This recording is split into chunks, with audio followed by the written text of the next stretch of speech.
বিষ্ণু মমতা প্রেম সঙ্গতা ভক্তি ইতি উচ্চতে ভীষ্মোদ্ধ প্রহ্লাদ নারদা কলিযুগ পাবন অবতার পরম প্রেমময় প্রেম পরতত্ত্ব সীমা অখিল পরাৎপর ভক্তবৎসল সর্বজীবের আশ্রয় স্বরূপ অকারণ করুণা করুণালয় সংকীর্তন পিতা শ্রী শ্রী শচীনন্দন নদিয়া বিহারী শ্রী গৌরহরি পরম পাবন পতিত উদ্ধারণ প্রেম চিন্তামণি দাতা শিরোমণি পরম কারণী পরম দয়াল শ্রী শ্রীল নিতাই চাঁদের মহা অনুকম্পায় করুণায়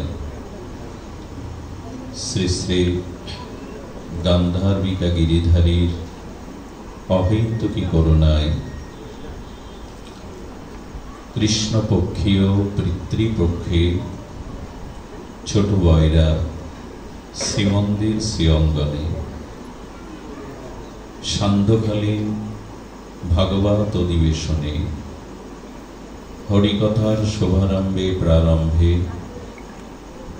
অস্মাদীয় জীবনধন জীবন সর্বস্ব প্রাতঃস্মরণীয় পরম বন্দনীয় সদ্গুরু শ্রী ভগবান শ্রী শ্রীল গুরু মহারাজের রাতুল আতুল চরণারবিন্দে পরার্ধ কোটি দণ্ডবত প্রণতি। মঙ্গলময় সম উপস্থিত ভাগবত আচার্যবৃন্দ, মহাপ্রভুর প্রিয় অনুরাগী গৌড়ীয় বৈষ্ণবগণ, সাধুজন, সন্তজন, মহতজন, সুধীজন, শ্রদ্ধাশীলা, ধর্মশীলা, ধর্মমূর্তি, মাতৃশক্তি, ভাগবতী দেবীগণ, মাতৃমণ্ডলীগণ, সকল ভক্তচরণে সশ্রদ্ধ দণ্ডবত প্রণতি।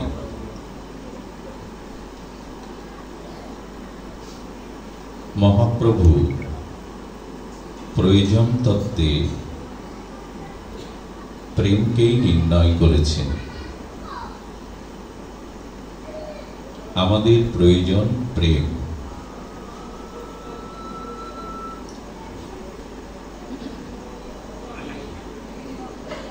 সুধীজন, এই প্রেম প্রয়োজন। পঞ্চম পুরুষার্থ প্রেম মহাধন। তো শ্রীমান মহাপ্রভুর অনবদ্য এই অবদানে প্রেম আমাদের সাধ্য সাধন তত্ত্বের পরম প্রাপ্ত বস্তু।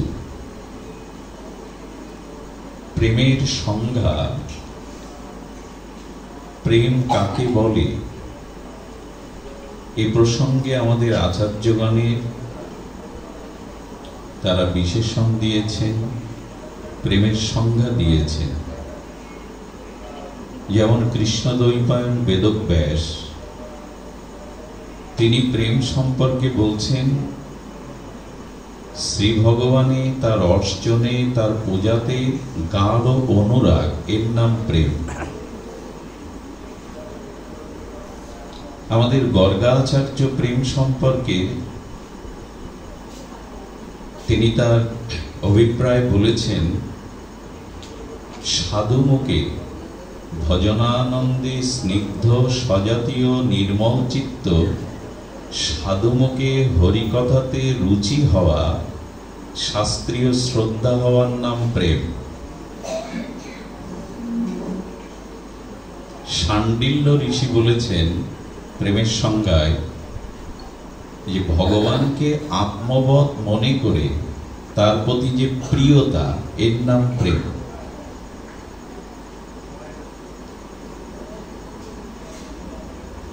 এখন প্রেমের কল্পতরু বৃক্ষ দেবর্ষিবাদ নারদ তার ভক্তি সূত্রে এই দিব্য চিন্ময় গ্রন্থে তিনি বলেছেন প্রেমের সামগ্রিক স্বরূপ কি, সামগ্রিক সংজ্ঞা কি। তো দেবর্ষিপাদ নারদ বললেন তৎ অর্পিতা অখিল চরিতা তদ বিরাহীন প্রাণ উৎকণ্ঠিত দশা ইতি প্রেম। নারদ ভক্তি সূত্রে এই দিব্য চিন্ময় গ্রন্থে দেবর্ষিপাদ প্রেমের সামগ্রিক আর সরলত্ব ব্যক্ত করছেন। খুব ধ্যান দিয়ে শুনুন।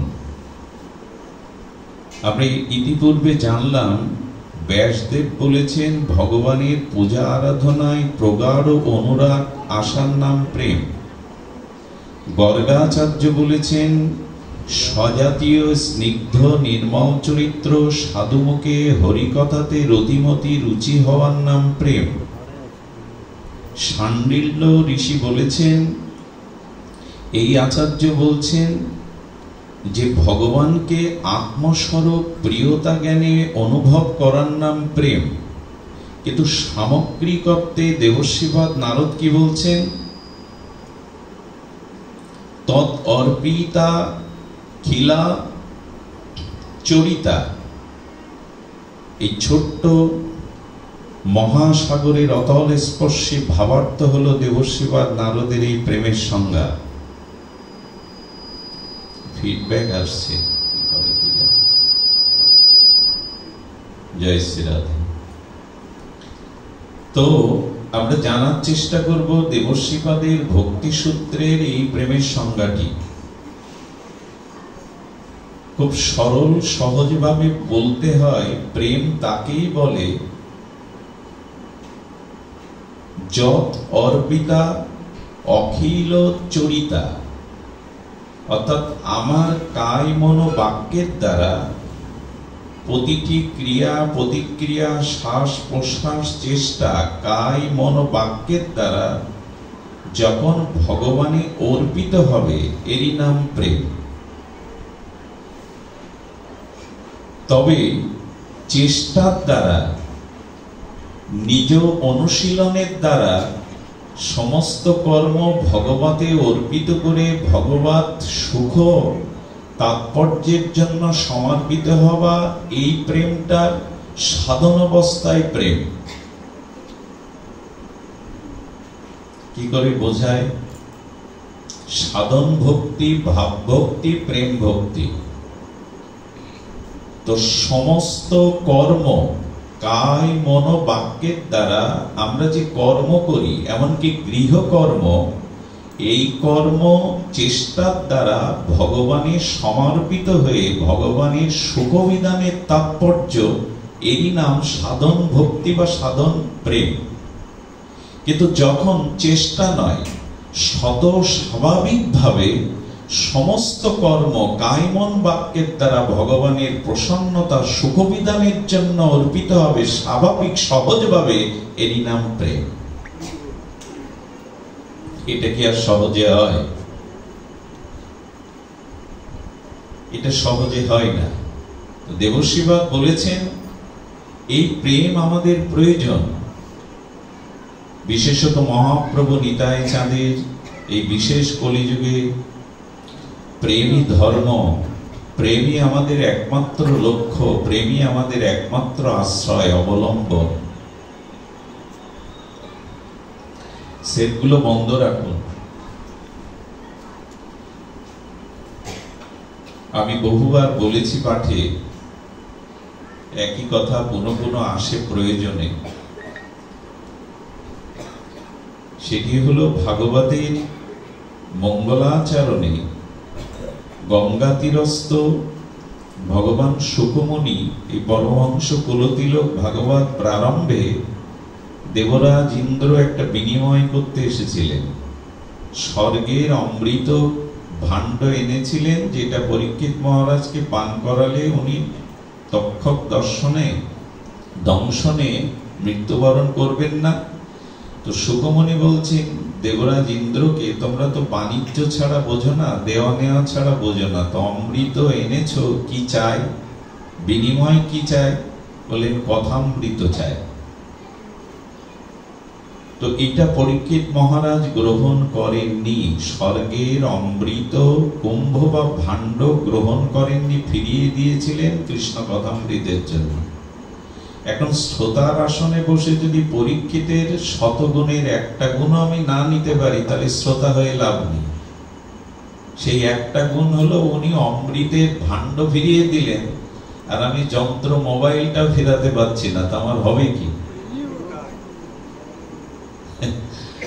এখন যদি অমৃতের কুম্ভ ফিরিয়ে দিতে পারেন কৃষ্ণ কথামৃতের জন্য, আমাদের বাইরের প্রয়োজনগুলো এখন ফিরিয়ে দেওয়া উচিত। কিন্তু এখন তো একটা সামাজিক যন্ত্রণা দেখা দিয়েছে। ঠিক আছে, ভগবান শ্রীকৃষ্ণ শয়নেও কাছে একটা জিনিস রাখতেন। কি সেটা? অখিল রসমৃত মূরতি ভগবান কৃষ্ণ শয়নেও কাছে একটা জিনিস রাখতেন, ছাড়তেন না, সেটা বাঁশি। এখন আমরাও শোয়ার সময় একটা জিনিস কাছে রাখি, মাথার তলে, বুকের মাঝে। সেটা বাঁশি না, সেটা ওই মোবাইল।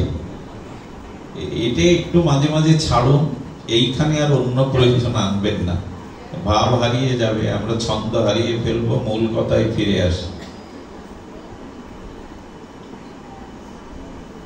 সার্বভৌম গীতা শাস্ত্রে ভগবান প্রেমের প্রাথমিক লক্ষণে ভক্তজীবকে বলেছিলেন, জগৎজীবকে যৎ করোষি যদন্নাসি যজ্জোহৌষি দদাসি যৎ যৎ তপস্যৌষি কুন্তেও তৎকুরু সমাদার প্রণাম। তুমি জীবনের শুরুটা এভাবেই করো যে অখিল সৃষ্টা যা কিছু করো, সেটি আহার হোক, যজ্ঞ হোক, তপস্যা হোক, যে কোনো ক্রিয়া হোক, আমাকে অর্পণ করো। এটা ভুলে গেছি আমরা বললে একটু ভুল হলো। আমার মতো মাদিস জীব ভগবানের এই মহাবাণীকে ভুলে গেছে, বিস্মরণ হয়ে গেছে। আপনাদের মতো তত্ত্বজ্ঞ, সাধন পরায়ণ, সাধন নিষ্ঠা ভক্তগণ মনে রেখেছেন যে অখিল সৃষ্টা ভগবানে অর্পণ করাই উচিত। আজ আমাদের কর্মটা যজ্ঞে নাই। বৈদিক সনাতন ঋষির আদর্শ হলো নিদ্রা ভঙ্গের পরে আবার পুনরায় নিদ্রায় বা শয়নে যাওয়ার আগ পর্যন্ত সনাতনী হিন্দুর প্রত্যেকটি কর্ম যজ্ঞ স্বরূপ। মাধব মাধব বাচি, মাধব মাধব হৃদি, সরন্তি সাধব সর্বকার্যেষ মাধব। এই তো সব কর্মই ভগবানে অর্পণ করে করো, এরই নাম যজ্ঞ, এরই নাম যোগযুক্ততা। সব কর্ম আমাকে অর্পণ করে করো। এটি কি সম্ভব? বলি এই সম্ভবটা অসম্ভব মনে হলেও এই চেষ্টাটা করার নাম হলো সাধন ভক্তি। সাধ্য বস্তু সাধনা ছাড়া মিলবে না। দুটো টাকা রোজগার করবার জন্য, জীবিকার জন্য আমরা 10 ঘন্টা 20 ঘন্টা কেন বেশি সময় সংসারকে দিই, পরিশ্রমকে দিই, চাকরি বাকরি শ্রমে দেই। তো সারা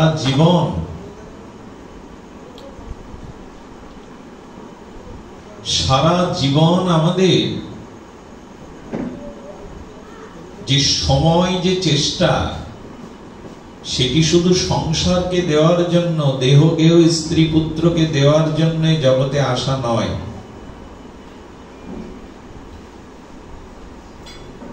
আপনি দিনের মধ্যে একটি সময় ভগবানের আরাধনার, ভগবানের চিন্তার জন্য আপনাকে সময়টা বের করে নিতেই হবে। এখন আমরা বিস্মরণ হতে বসেছি যে সমস্ত কর্ম কি করে ভগবানকে অর্পণ করব। বলে নিখিল চেষ্টা নিখিল কর্ম কায়মন বাক্য দ্বারা ভগবানের প্রসন্নতার জন্য সেবা শুভ তাৎপর্যে সমর্পিত কর। এটি সম্ভব, গৃহে থেকেও এটি সম্ভব। এই চেষ্টাটা করার নামই তো সাধনা। ভগবানের সমর্পিত জীবনযাপন করার নামই যজ্ঞ। ভগবানের সমর্পিত হয়ে জীবনটা কাটানোর নামই হলো সাধন ভক্তি। আস্তে কথা হয়তো কেন, এটির নাম সাধন ভক্তি।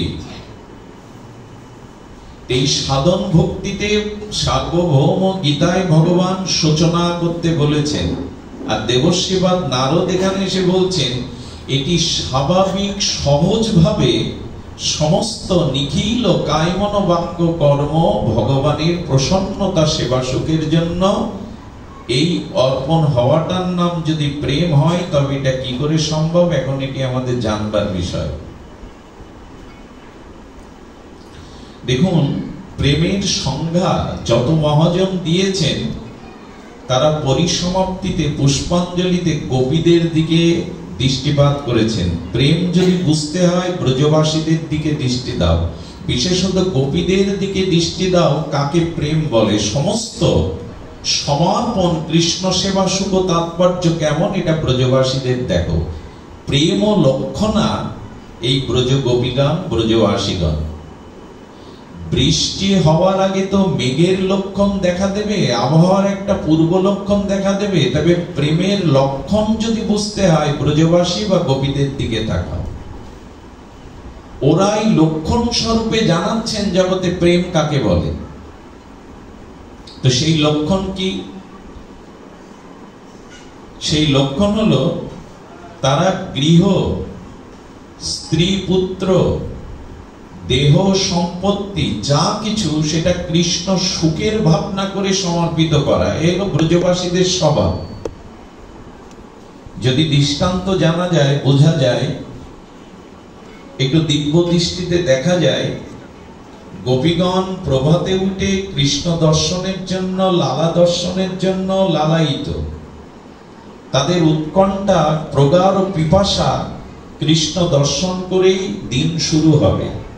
এই দেখুন কিভাবে সমস্ত কর্ম সমর্পণ করা যায়।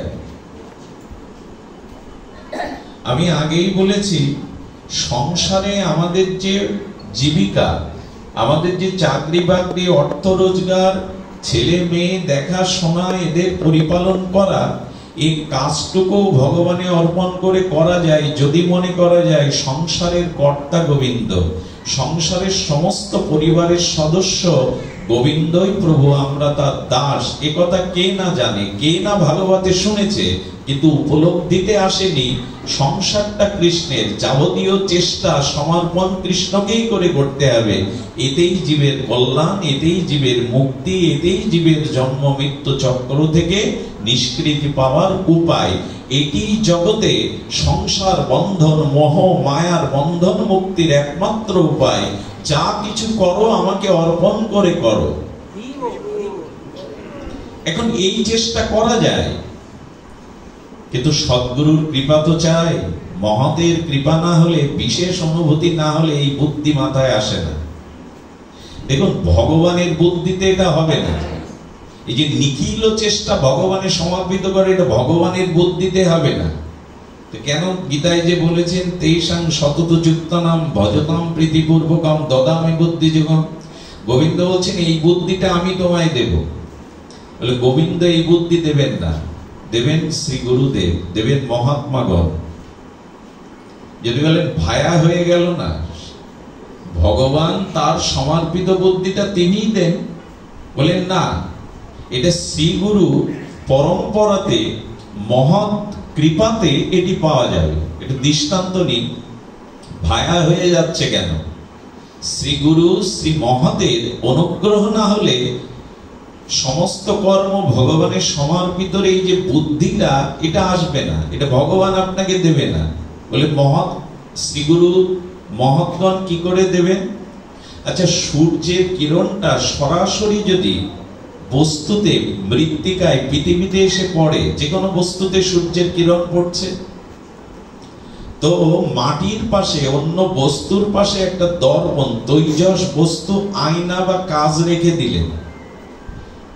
সেই সূর্যের কিরণ সমভাবে পড়লেও কাচের উপরে যখন সূর্যের কিরণটা পড়ছে সেটা অধিক তাপ হচ্ছে কিনা, এমনকি অগ্নির মতো তাপময় হয়ে যাবে, সমভাবে তো কিরণ দিচ্ছেন, কিন্তু দর্পণের উপরে তৈজস বস্তু এই দর্পণ বা কাচের উপরে যখন পড়ছে তখন অধিকতর তাপ সৃষ্টি হচ্ছে কিনা।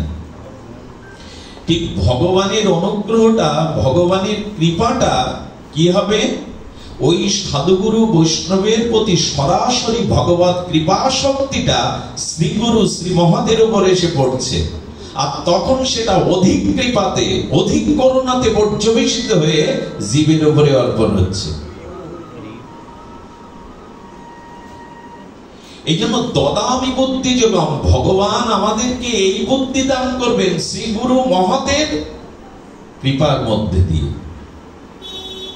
এই জন্য সংসার ক্ষয় মহাদের কৃপা ছাড়া হয় না। কৃষ্ণ ভক্তি তো অনেক দূরে, সংসারের বিষয় আসক্তি ক্ষয় হবারই প্রধান কারণ হলো মহৎ অনুগ্রহ।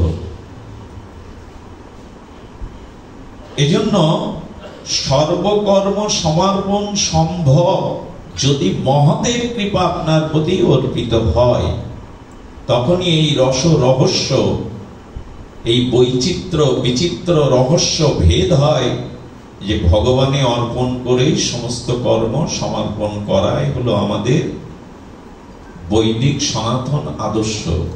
কিন্তু এখানে গোপীদের লক্ষণে বলা হচ্ছে, দেখুন তারা কিভাবে সমর্পণ করেছেন। গোপীদের নিখিল চেষ্টা গোবিন্দের প্রসন্নতার জন্য, প্রভাতে উঠে গোপালের লালার বদন দেখবার জন্য বড় পিপাসার্ত। কি করবে তারা? একটা ঝুড়ি নিয়েছে, আরে ঝুড়ি নিয়ে যশোদাঙ্গনে নন্দ মন্দিরে এসে যশোদাকে বলছেন, যশোমতী মা একটু গোবর প্রয়োজন ছিল। গোবরের জন্য কোথায় এসছে? নন্দালয় এসছেন, নন্দ মন্দিরে এসছেন, যশোদা মন্দিরে এসছেন। যশোদা মা মনে মনে ভাবছে, গোবরের জন্য কেউ আসে তো গোবর এদের যখন প্রয়োজন তো নিয়ে যাও, এটি কি বলার অপেক্ষা রাখে? গোময় আছে, ওখান থেকে নিয়ে যাও। গোপীরা ঝুড়িতে গোবর উত্তোলন করেছেন, তুলেছেন, পারেন সেটা মাথায় নিতে, কিন্তু ইচ্ছা করে ঝুড়িটা মাথায় নিচ্ছেন। তার কারণ কেউ জিজ্ঞাসা করুক যে তুমি ঝুড়ি মাথায় তুলছো না কেন, এটা কেউ জিজ্ঞাসা করুক, তো ধ্যান দিয়ে শুনুন। আচ্ছা, গোপীর মনের এই ভাবনাটা অর্থাৎ গোবিন্দ মুখশোভা দর্শনের লালসায় উৎকণ্ঠায় এসেছেন, এটা গোবিন্দ জানে না?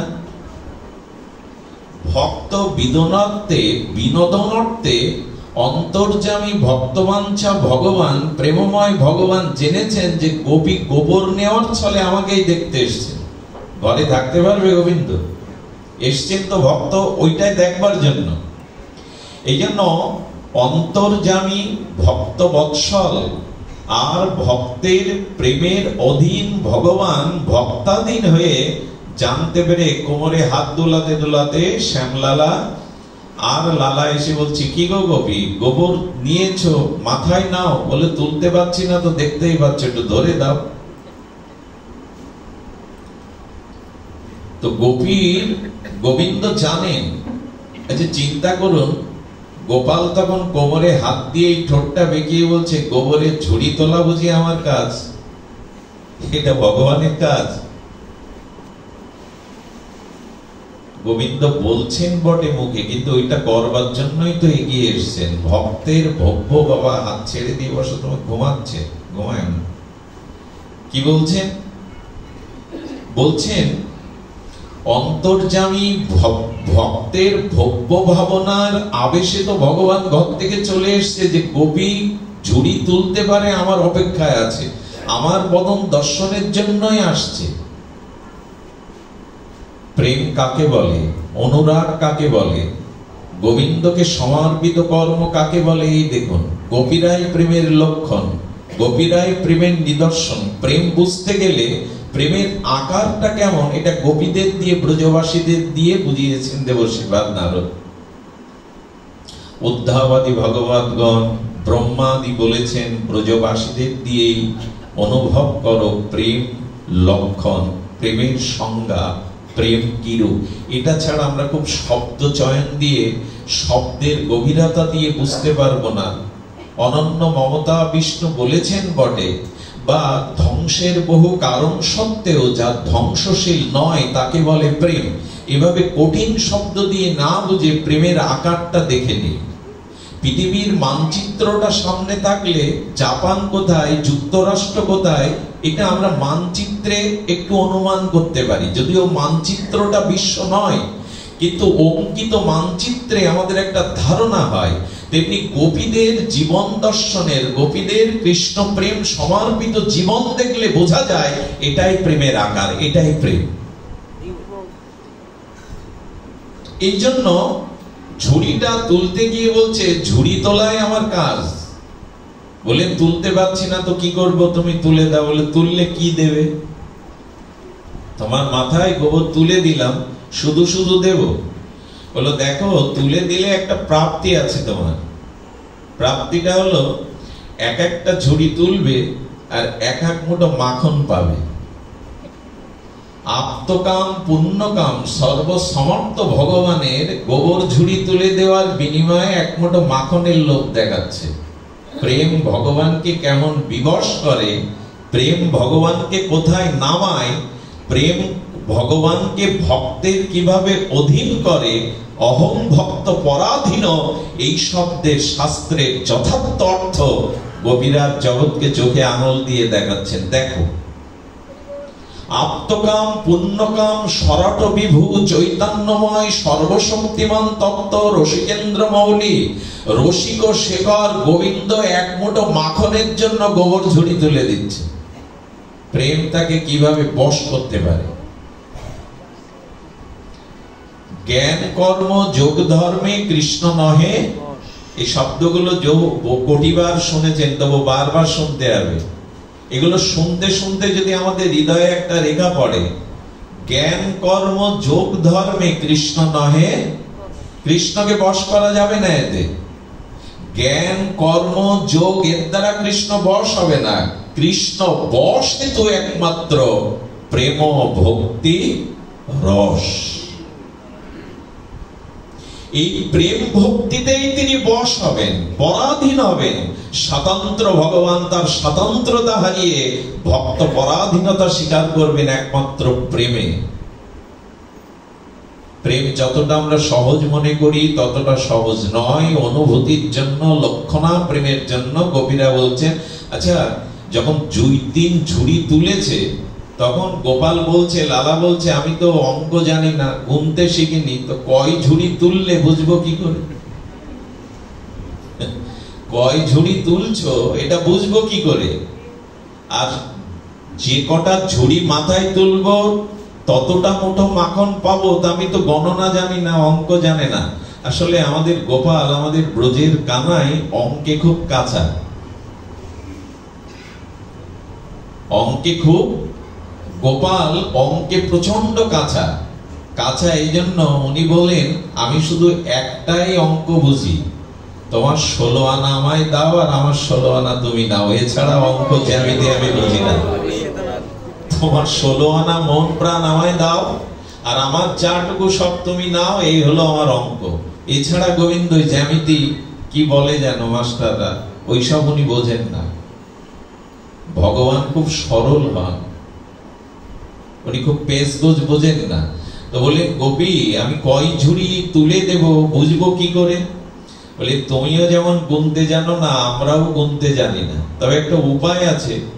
যে ঝুড়ির গোবর গুলো তুলবো, এক একটা গোবরের টিপ তোমার কপালে বসিয়ে দিয়ে কটা হলো পরে গুনবো। সর্বনাশ!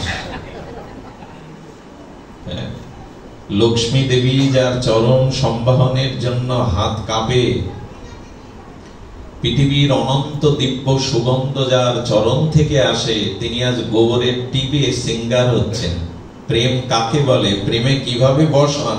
গোবিন্দকে চন্দন দিয়ে সিঙ্গার করুন, ললাটে চন্দন দিন, অগরু চন্দন, সুবাসিত চন্দন। কিন্তু আজ কবি বলছে গোবরের টিপ দিয়ে গুনবো যে কটা ঝুড়ি তুলে দিলাম, এতেও শিকড় ভগবানের। এখানে ঠিক ভগবান নয়, ভগবানকে প্রেমিক বলতে হবে, কারণ স্বয়ং ভগবান এটা করতে পারেন না। লীলাতে এবং প্রেমে বিবশ ছাড়া এটা তিনি করতে পারেন না। সুধীজন, তো এক একটি ঝুড়ি তুলে, ঝুড়ি তোলা শেষ হয় না। গোবর কি প্রয়োজন গোপীদের? কি জন্য গেছে প্রভাতে? গোবরের প্রয়োজনে, গোবিন্দ মুখ দর্শনের জন্য।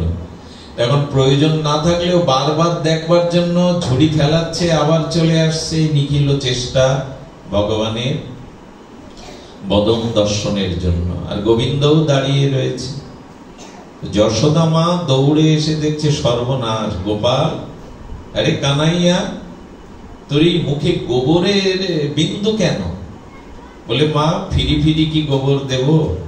ওরা যত ঝুড়ি তুলে নিয়েছে তত করে একটা টিপ বসিয়ে দিয়েছে গণনার জন্য। সর্বনাশ। গোপালকে কোলে করে নিয়ে গেল।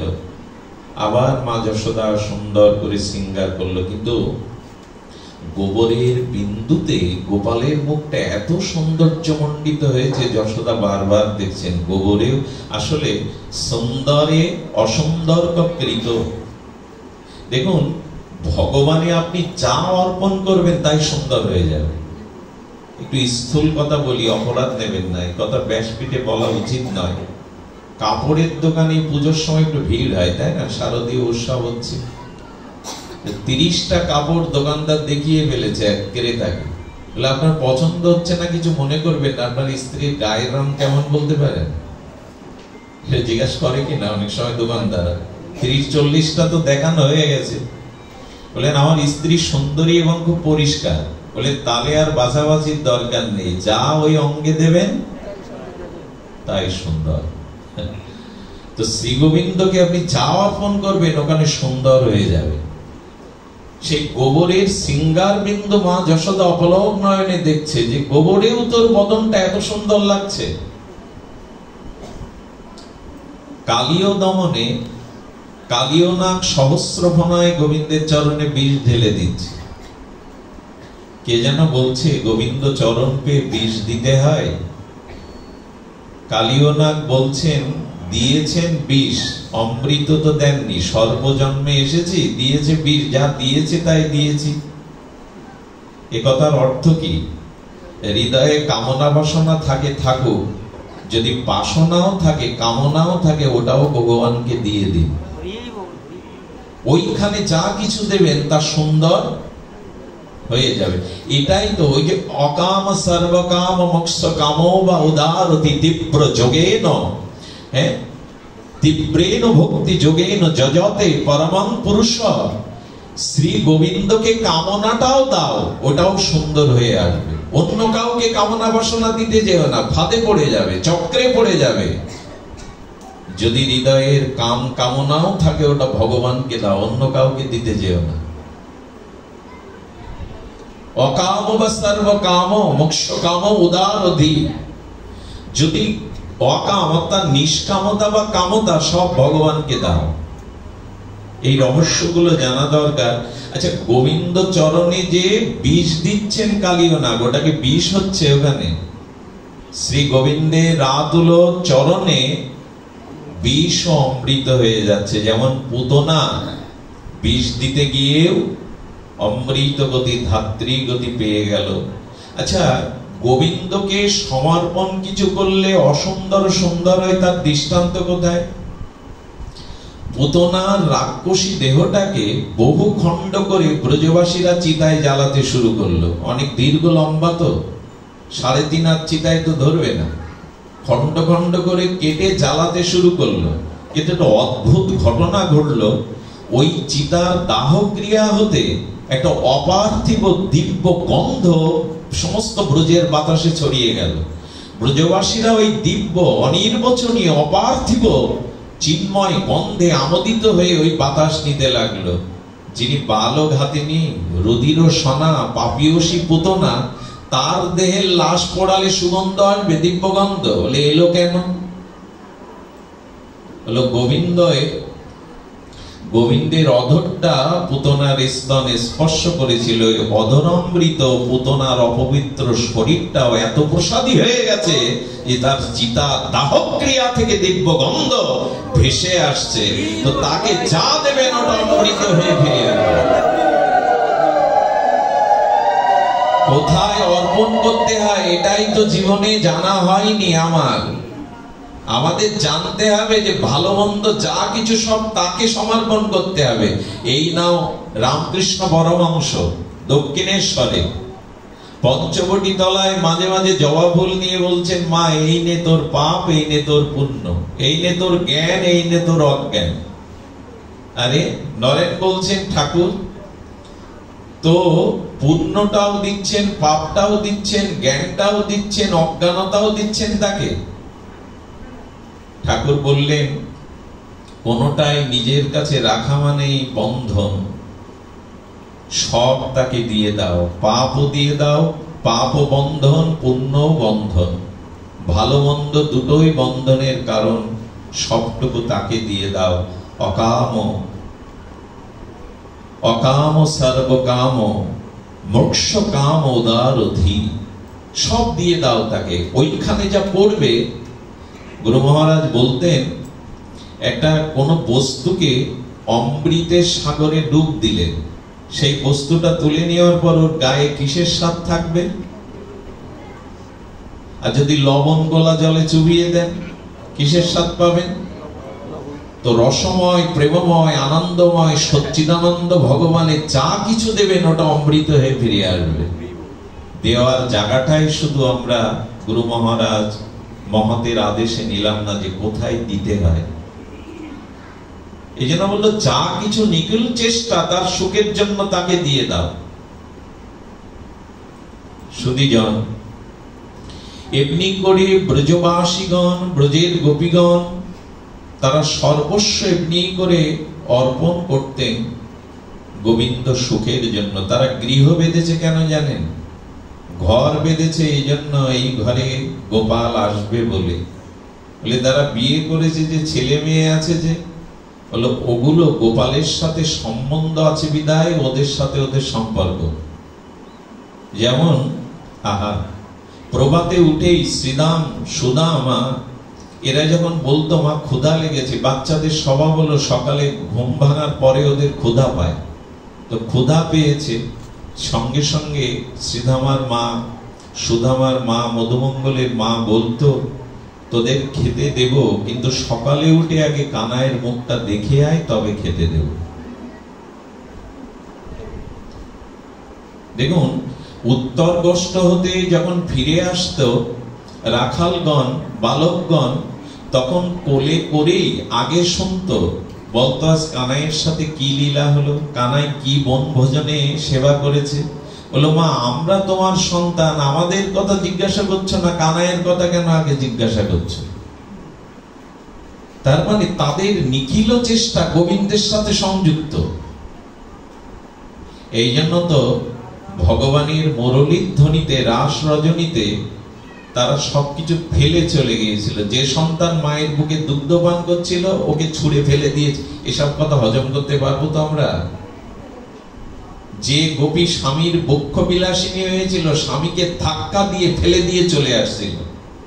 যিনি গোদহন করছিলেন, সেই দুগ্ধটা দহনের অঙ্গি বা ভঙ্গিমায় ওই দুগ্ধ ফেলে ফিরে চলে গেছে। যে যে কাজে রত ছিল সব কাজ ফেলে স্বামী, গৃহ, দেহ, এমনকি দেহের আবেশনায় সাজগোজ সব ভুল হয়ে গেল। আলতা ঠোঁটে পড়ছে, আর ঠোঁটে যা পড়বে তা পায়ে পড়ছে। দেহাবেশনায় কোথায় যাচ্ছে ওই আবেশে চলেছে তারা। তার মানে কি সর্বস্ব তারা ভগবানকে দিয়ে দিয়েছে। সম্বন্ধটা রাখতে হয় সংসারের সাথে, রেখেছে গোবিন্দের সাথে সংযুক্ত বলে।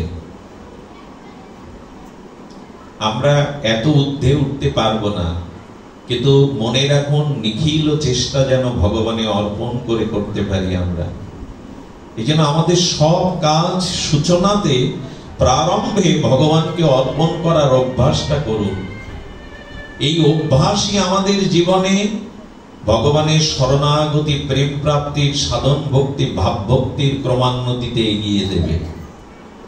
তো এই জন্য ব্রজের গোপিকারা, ব্রজবাসীরা ঘরে দুয়ার খুলে বসে থাকতো। যেমন এক বৃদ্ধা মা, আর তিনি দুয়ার খুলে বসে বসে ধ্যান করছেন। এই দেখুন, যশোদা মায়ের কাছে নালিশ নিয়ে যেত বটে, তোমার ছেলেটা চোর হয়ে গেছে, মনোচোর, ননিচোর। হ্যাঁ, ব্রজে নবনীত চৌরম, তোমার এই ছেলেটা, এই বাল গোপাল, এই সকাদের নিয়ে চাতুরি বুদ্ধি, চুরি বিদ্যা দ্বারা আমাদের ঘরে চুরি করতে যায়, এই নালিশ নিয়েই তো আসে। অথচ নালিশ নিয়ে আসলে কি হবে? ঘরে দুয়ার খুলে ধ্যান করতে থাকে, কখন গোপাল আসবে। নালিশ করছে, চুরি করতে আসে, চোরকে সামলাও, আবার ঘরের দুয়ার সাজিয়ে বসে থাকে। গোপাল যেদিন ঘরে না আসে, সেদিন ওই ওদের আনন্দ মাটি হয়ে যায়, আনন্দ থাকে না। এখন একটা কথা বলি, যে মায়েরা, যে সংসারীরা ভগবানের আসার জন্য মন্দিরের দুয়ার খুলে রাখে না, গৃহের দুয়ার খুলে রাখে না, সেই ঘরে কখনো আনন্দও প্রবেশ করে না, জেনে রাখুন। আচ্ছা, আমরা প্রিয়জন আসবে বলে, আত্মীয় স্বজন আসবে বলে তো একটা প্রতীক্ষায় থাকি, থাকি না? কিন্তু গোপাল আজ আমার ঘরে আসবে, ব্রজবাসীদের মতো এই প্রতীক্ষা আছে তো আমাদের। এই জন্য আনন্দকে তো আমরা ঘরে নেই না, এই জন্য আমাদের ঘরে আনন্দ নাই। আচ্ছা, ভগবানকে সেবার জন্য, সুখ দেওয়ার জন্য আমাদের ঘরে কি কি আয়োজন আছে? আর যেখানে ভক্তগণ আসবেন, এদের একটা প্রসাদের ব্যবস্থা আগে থেকে মাথায় চিন্তায় এসেছে না? ভক্ত সেবার কথা বলুন, আপনাদের বসবার, আপনাদের সেবার একটা চিন্তা তারা আগে করেছে না, যারা অনুষ্ঠানটা সম্পাদন করছেন, আনুকূল্য করছেন। তাহলে আত্মীয় আসবে, স্বজন আসবে, ভক্ত আসবে, তাদের সেবার একটা পূর্ব প্রস্তুতি, আয়োজন তো থাকে। তা আমি ভগবানকে আমার ঘরে সুখ দেব, সে আয়োজনগুলো কোথায়? আয়োজন তো সব আমার জন্য, ভালো খাট, ভালো আলমারি, টেলিভিশন, ফ্রিজ, যা কিছু ওর মধ্যে সব তো আমাদের পরিবারের সুখের জন্য। ওখানে ভগবানকে সুখ দেওয়ার জন্য কি আয়োজন? বইনে চিনি, বাতাসা। আপনার ফ্রিজটা খুলে দেখুন তো, আপনার সন্তানাদি আপনার জন্য কি আয়োজন রেখেছেন। এতে আশা করেন কি করে যে ভগবান আমাকে সুখ দিকে, এই সংসারটা আনন্দে ভরে যায়। তার সুখের জন্য কি চেষ্টা ভরে রেখেছেন ঘরে, যে আপনি সুখ চাইবেন?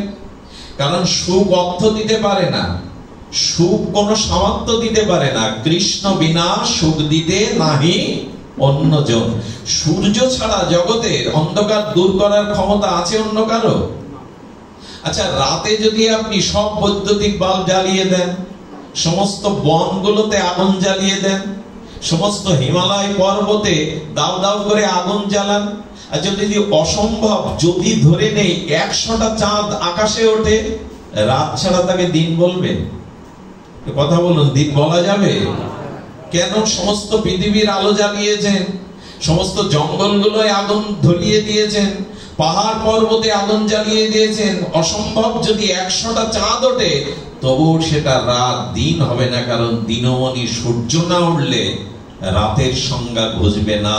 তেমনি যার জীবনে, যার ঘরে আনন্দ ঘন, সচ্চিদানন্দ ঘন ভগবানকে সুখ দেওয়ার ব্যবস্থা নেই, তিনি সুখ পেতে পারেন না। এটাই হলো সিদ্ধান্ত।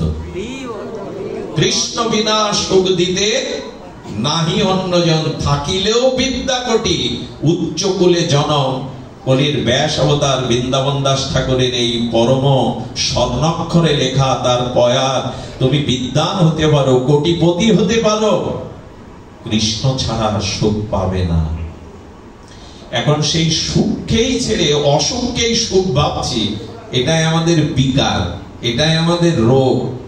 খুব খুব কঠিন রোগ হলে রোগের বিকারে ভুল বলতে থাকে, আমার কোনো ওষুধ দরকার নেই, ডাক্তার দরকার নেই, আমার কিছু হয়নি। কঠিন রোগের বিকারে ভুল বকতে থাকে রোগী, আরে আমি ইনজেকশন দেব না, আমার রোগ হয়নি। তেমনি আমরা অসুখকে, নিরানন্দকেই আনন্দ ভেবে জড়িয়ে ধরেছি।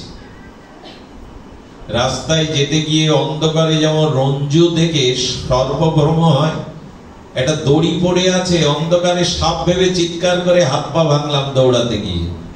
আমাদের অবস্থা তাই, যার থেকে সুখ বা আনন্দ পাই তাকে জড়িয়ে ধরে নি, যার থেকে নিরানন্দ পাই আমি তাকেই জড়িয়ে ধরেছি। একটা প্রমাণ আপনাদের একটু জানাই, যাদের বয়স 50-60 বা যাদের বয়স 40, সারাটি জীবন আপনি পরিবারকে মন দিতে চেয়েছেন, ওদের সুখ দিতে চেয়েছেন, ওদের আনন্দ দিতে চেয়েছেন, ওদের মনের মতো হতে চেষ্টা করেছেন, পেরেছেন আজ পর্যন্ত? আচ্ছা, সংসারকে সুখ দেওয়া, সংসারকে আনন্দ দেওয়া, সংসারকে রাজি করা সহজ না ভগবানকে আনন্দ দেওয়া, ভগবানকে সুখ দেওয়া সহজ? কোনটা? এটা মুখে বললে, উপলব্ধিতে এসছে। 40টা বছর সংসারের পেছনে সব দিলেন, অথচ ওদের সুখী করতে পারলেন না, নিজেও ওদের কাছ থেকে সুখ পেলেন না। এমন 40 কেন, 400 বছর ধরেও যদি সংসারে সবার জন্য করেন, কারো মনও পাবেন না, ওদেরও সুখী করতে পারবেন না। কিন্তু গোবিন্দকে একটা জল তুলসী ভক্তিতে দিলে গোবিন্দ বললেন, এত আনন্দ পাই যে তোমার ঋণ শোধ করতে আমার ভান্ডারে নেই। আমি এই চিন্তা করি যে তোমার ওই ঋণ আমি কি করে শোধ করব। ভগবানকে রাজি করা, ভগবানকে আনন্দ দেওয়া, ভগবানকে প্রসন্ন করা সহজ, সংসারকে প্রসন্ন করা সহজ নয়। কিন্তু লেগে রয়েছি কার পিছনে? মাথা তো নাড়িয়ে আমরা এখানে, কিন্তু জীবন নড়বে কবে, আচরণে আসবে কবে এই কথাগুলি? সংসারকে 100 বছর ধরেও আপনি রাজি করাতে পারবেন না, মনের মতো করাতে পারবেন না। একটা ফুল তুলসী গোবিন্দকে দিলেই তিনি রাজি। বলে তোমার ঋণ শোধ করবো কি করে? আমি ধ্যানে বসি। বলে ধ্যানে বসে কি পাও? বলে একটা ভক্তের ভক্তি ভাবনায় ফুল তুলসী ঋণ আমি শোধ করতে না পেরে ওই ভক্তের কাছে আমি নিজেকে বিক্রি করে দেই, সারা জীবন আত্মবিক্রয় করে দিই। সেই ভগবানকে সুখ দেওয়ার, আনন্দ দেওয়ার ব্যবস্থা আমাদের ঘরগুলো কতটা আছে একটু খোঁজ করে দেখুন। এই জন্য যে গৃহে ভগবানকে সেবা আনন্দ দেওয়ার ব্যবস্থা নেই, যে গৃহে দুয়ার খুলে বসে থাকে না গৃহীরা যে আমার ঘরে গোপাল আসবে, আনন্দময় আসবে, তাদের ঘরে আর সুখ আসবে কোথায়? এই জন্য গৃহটাকেই গোবিন্দের করে তুলুন, সর্ব কর্তব্য কর্ম তাকে সমর্পণ করার চেষ্টা করুন, যাতে তিনি সুখ পান। তাহলে এই সুখটা ফিরিয়ে আসবে। ভগবানকে সামান্য সুখ দিলে আপনার কাছে ফিরিয়ে আসবে কি করে? এটা কাল সকালে দর্পণের সামনে দাঁড়াবেন, আয়নার সামনে। আচ্ছা, আমরা যখন সেজে গুজে নিমন্ত্রণ বাড়িতে যাই, কোনো বেড়াতে যাই, আয়নার সামনে একবার যাই কিনা? দর্পণের সামনে সাধু তিলক নিয়েও একবার দর্পণ দেখে যে তিলকটা ঠিক হলো কিনা, একে বেঁকে গেল কিনা। তো দর্পণের সামনে কোনো মানুষ সুন্দর হয়ে হাসলে দর্পণ কি করে? ওর ভেতর থেকে হাসিটা আপনার কাছে, সৌন্দর্যটা আপনার কাছে ফিরিয়ে দেয় কিনা? আপনি যতটা আয়নার সামনে দাঁড়িয়ে নিজেকে সুন্দর মনে করবেন, ততটা সুন্দর আয়না থেকেও ফিরিয়ে দেবে, হাসিটাও ফিরিয়ে দেবে, আনন্দটাও ফিরিয়ে দেবে। গোবিন্দ তদ্রূপ, যতটুকু আনন্দ তাকে দেবেন তার থেকে কোটি গুণ আনন্দ আপনার কাছে ফিরিয়ে দিয়ে দেবে। এখন ভগবানকে সুখ দেওয়ার চেষ্টা, এটা আসার নামই প্রেমের সাধন, ভক্তি। এটা আমাদের জীবন। যেমন এখন কিন্তু আপনারা ভগবানকে সুখ দিচ্ছেন, এরই নাম প্রেম, এর নাম সাধন, ভক্তি। বলে আপনাদের থেকে গোবিন্দ এখন খুব সুখ পাচ্ছে। কেন পাচ্ছে? গোবিন্দ বলছেন, দেখো এই জগতের যে পিতা, সে যদি দেখে যে আমার সন্তানরা পরনিন্দা পরচর্চা ছেড়ে আর আমার সন্তানগণ একত্রিত হয়ে আমার গুণগান করছে, কোন জাগতিক পিতা যদি দেখে তার পুত্রগণ একত্রিত বসে আর তাদের পিতার মহিমা, পিতার ত্যাগ, পিতার প্রশংসা করছে, দূর থেকে ওই পিতার ভালো লাগে কিনা? কথা বলুন, ভালো লাগে কিনা? তেমনি জগৎ পিতা দেখছেন এই মানুষগুলো আজ আমার কথা শোনার জন্য আজ সাধু সঙ্গে শ্রীমন্দিরে উপনীত হয়ে আহার, বিনোদন, নিদ্রা, নিজ কর্ম ছেড়ে আজ আমার গুণকীর্তন শোনার জন্য একত্রিত হয়ে বসেছে। জগৎ পিতার আনন্দ হচ্ছে কিনা আপনাদের দেখে? তাকে সুখ দেওয়ার নামই হলো প্রেম, প্রেমের সাধনা। এই জন্য সাধু সঙ্গে এসে ভগবানের কথা শোনাটাও ভগবানের চরম পরম সুখ হয়। আপনাদের দেখছেন তিনি। এই হলো চেষ্টা ভগবানকে সুখ দেওয়ার। এগুলি এক একটি উপাচার, এক একটি চেষ্টা। তো ব্রজবাসী মা ঘরের দুয়ারে বসে আর ধ্যান করছে। ধ্যানটা কেমন? ধ্যান করছে, ওই বুঝি গোপাল এলো, ওই বুঝি কানাইয়া এলো, সেই ছোট ছোট নুপুর পায়ে ত্রিভঙ্গ ঠাম গোপাল যেন আমার ঘরে এলো। কিছু মনে করবেন না, ভগবানকে যারা ভোগ লাগায় মন্দিরে, একটু অনুরোধ করছি কথাটি শোনার জন্য, বিশেষ ধ্যান দেওয়ার জন্য। ভগবানকে যারা বা ঠাকুর ঘরে যারা ভগবানের ভোগ নিবেদন করেন, শুধু ঘন্টা নাড়লে এতৎ সম্প্রদান না এতৎ দধিপতায় শ্রীকৃষ্ণায় নম এরকম বললেই যে ভগবান গ্রহণ করবেন এরকম না। ওইখানের অনুভূতি আসা উচিত। আর অদ্বৈত ভবনে শান্তিপুরে পুরন্দরের ঘরে প্রভু এলেন, নিতাই চাঁদ এলেন। আর নিতাই চাঁদের চরণ, শ্রী গৌরাঙ্গের চরণ বিধৌত করে শুভ্র বস্ত্রে বসতে দিয়ে নূতন আসন দেয়া হলো। প্রসাদের থালাটা স্বর্ণ থালা, স্বর্ণ গেলাসে তুলসী দল গঙ্গা জলে দিলেন। সেই প্রসাদগুলো আপনি দেখছেন কি কি দিয়েছেন, আর দেখছেন যে গৌর হরি সদা হাস্যোজ্জ্বল বদনে ওটি মুখে তুলে দিচ্ছে নিতাই চাঁদের। এইভাবে ধ্যানে ভগবান এসেছেন, এই আহার উপচার গ্রহণ করছেন, এরূপ ভাবনা ভাবতে হয়। এরকম ভাবনা ভাবগ্রাহী জনার্দন ভাব গ্রহণ করেন, ওই বস্তুর সাথে ভাব প্রীতিটা মিশিয়ে দিলে তবে পান। কিন্তু আমাদের দুর্দশা কি জানেন? আচ্ছা, আপনি আমি যখন আহার করি 20 মিনিট আধা ঘন্টার আগে আহার সম্পন্ন হয়, কিন্তু ভগবানকে ভোগ দেই 10 মিনিটে। গরম আছে কিনা, ওইটা সেবা উপযোগী হয়েছে কিনা দেখাতে পারলেই হলো। এই অনুরাগে তাকে আনন্দ দেওয়া যায়? আমি অনেক জায়গায় দেখেছি ওটা ধোঁয়া উঠছে, সেবার উপযোগী না, কিন্তু সময় চলে যাচ্ছে, তাড়াতাড়ি ঘন্টা নেড়েই দিয়ে দেওয়া হলো। আমার বেলায় আধা ঘন্টা, তার বেলায় 10 মিনিট। এগুলো এর দ্বারা আর যাই হোক তাকে সুখ দেওয়া যাবে না। খুব হিসাব করতে হবে, প্রভু এতে সুখ পাচ্ছেন কিনা। কেমন জানেন ভক্তের অনুভব? বিষ্ণুপ্রিয়া দেবীকে নিয়ে বাসর ঘরে প্রবেশ করছেন গৌর হরি, ওইখানে আর কেউ নেই। আপনার প্রত্যেকেই জানেন প্রিয়াজিকে আঘাত লেগে চৌকাটে তার পা কেটে যায়, একটা অঙ্গুলি থেকে রক্ত ঝরতে থাকে। ওইটা মহাপ্রভু অঙ্গুলি দিয়ে চেপে ধরেছিলেন। আচ্ছা, এই দৃশ্য তো কেউ জানে না, কিন্তু লোচন দাস 15 দিন 2 সপ্তাহ পরে লিখেছে প্রিয়াজির চরণে খুব ব্যথা বেজেছিল সেই দিন। আচ্ছা, উনি দূর থেকে এটা বুঝলেন কি করে, দেখতে পেলেন কি করে? এটা তার তো দেখার কথা না, লোচন দাস ওই সময় ছিল না। অর্থাৎ এত গৌরগত প্রাণ হয়ে গেছে, দূর থেকে উনি দেখতে পাচ্ছেন গৌর লীলায় কি কি ঘটছে। কতটা তৎগত প্রাণ হলে বিষ্ণুপ্রিয়া দেবীর আঙুল কেটে ব্যথা বা রক্ত ঝরছে, ওটা লোচনদা দূর থেকে টের পেয়েছেন। এটা কি করে পায়? তৎগত প্রাণ হয়ে গেছেন, গৌরগত প্রাণ হয়ে গেছেন, ওখানে যা কিছু ঘটছে উনি তা অনুভব করছেন। এই হলো ভগবানকে সুখ দেওয়ার অনুভূতি।